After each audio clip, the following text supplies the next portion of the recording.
Sophie Motumorel, vous êtes la directrice générale du concours hippique international de Genève. On est à une semaine du coup d'envoi de cette 54e édition.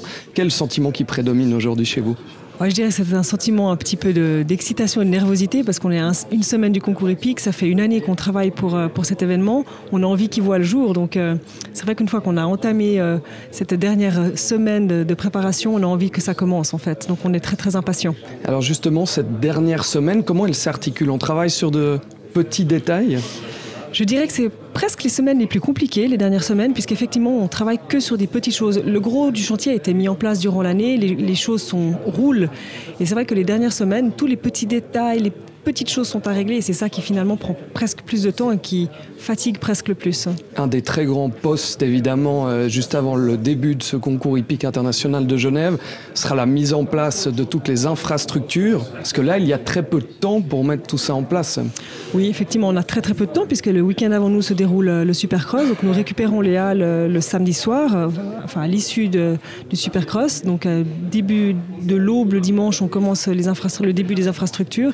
Et c'est vrai qu'après, nous avons 4 jours chrono pour tout construire et accueillir les chevaux et les cavaliers dans les meilleures conditions. Et puis dès jeudi, c'est le début du rêve avec beaucoup de belles épreuves, une participation très, très relevée. On imagine que la directrice que vous êtes a des étoiles plein les yeux en pensant à ces 4 jours déjà. Oui, les étoiles plein les yeux, beaucoup de stress. On est soulagé à l'issue de la manifestation, si ce n'est que pendant l'événement, on vit des moments tellement incroyables que c'est presque un rêve éveillé. Je l'avais dit d'ailleurs sur ma première édition en 2004. J'avais l'impression d'être dans un rêve et de ne pas tout comprendre ce qui se passait. Et j'ai l'impression que ce sentiment perdure chaque année. C'est tellement incroyable ce qu'on vit pendant 4 jours qu'on n'a jamais envie que ça s'arrête en fait. Et puis tous les cavaliers, tous les grands champions ont vraiment répondu présent. Il y aura un sacré plateau pour de sacrées épreuves. Oui, c'est vrai que le plateau cette année est vraiment très très relevé. Chaque année, on a beaucoup de demandes. On essaie de répondre au mieux aux diverses demandes que nous avons. Et c'est vrai que cette année, on a un plateau de rêve. On a quelques petits désistements de dernière minute qui nous ont rendus un petit peu tristes, notamment Jeroen Dubbeldam, le champion du monde en titre, qui a dû se retirer parce que son cheval est fatigué. Mais c'est vrai qu'au-delà de ça, on a un plateau qui fera rêver bon nombre de spectateurs dans les gradins. Et les rendez-vous du 11 au 14 décembre. Merci beaucoup. Merci à vous. Alors Alban Poudret, vous êtes le directeur sportif du concours hippique international de Genève. Déjà un mot sur la participation, parce qu'elle est vraiment extraordinaire. Il y a 22 nations présentes au total et des grands champions dans les 3 disciplines. C'est vrai que c'est assez fabuleux. Bon, le public s'y habitue peut-être, mais pour nous, c'est quand même chaque fois magique qu'il y ait un tel plateau. C'est sûr que la finale du top 10 aide à voir les meilleurs, puisque c'est l'assurance déjà d'avoir les 10 meilleurs mondiaux, ou presque. Et quand même, quand on voit l'engouement que dans chaque pays, ils ont tous envie de venir et tout, c'est assez extraordinaire. Et c'est vrai que on a pratiquement tous les meilleurs, à part le forfait de Rodrigo Pessoa et d'Éric Lamaze, parce qu'ils n'ont pas de cheval de Grand Prix opérationnel en forme en ce moment. Mais ils seront dans les tribunes, donc c'est pas qu'ils vont aller voir ailleurs. Donc c'est assez extraordinaire. Et puis ça fait 19 nations en saut d'obstacle, 22 pour le total des 3 disciplines. Donc je crois qu'il faut quand même chaque fois s'en émerveiller et se dire que c'est fabuleux.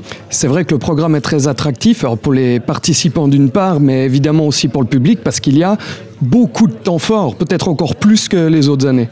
C'est vrai qu'on dit souvent qu'il y a un temps fort par jour. Cette année, quand on regarde le programme, il y a presque 2 temps forts par jour, avec le Crédit Suisse Grand Prix et les 6 bars le jeudi, donc un départ en fanfare.